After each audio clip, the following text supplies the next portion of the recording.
Sur les lieux du crash ce matin, c'est l'arrivée des premiers éléments du comité d'enquête. Les forces de l'ordre russes ont fermé le périmètre pour les toutes premières investigations.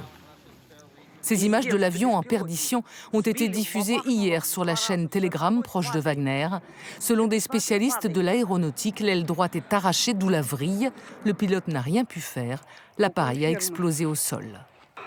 Selon le ministère russe des situations d'urgence, il y avait bien à bord 10 personnes. Les 10 corps ont été retrouvés.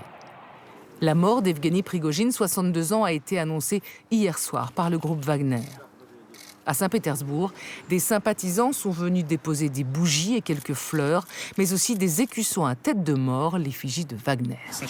Au début, je n'ai pas voulu y croire. Mais quand la confirmation est tombée, j'étais profondément triste. L'histoire d'Evgeny Prigojine, c'est celle d'un homme de l'ombre, ancien cuisinier de Poutine au Kremlin, devenu le patron de la milice Wagner. Il est celui qui exécute les basses œuvres de Vladimir Poutine. C'est en Ukraine qu'il s'illustre, vulgaire mais charismatique. Il devient, à Bakhmout, un héros pour ses combattants. Il est celui qui ose, celui qui exige plus d'armes, celui qui va jusqu'à insulter le ministre de la Défense. Nous avons une pénurie de munitions de 70%. Shoigu, Gerasimov, où sont nos putains de munitions?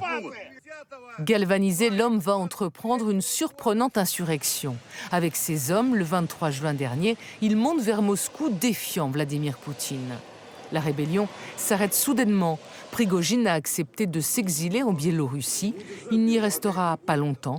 Le patron de Wagner réapparaît lundi dernier quelque part en Afrique.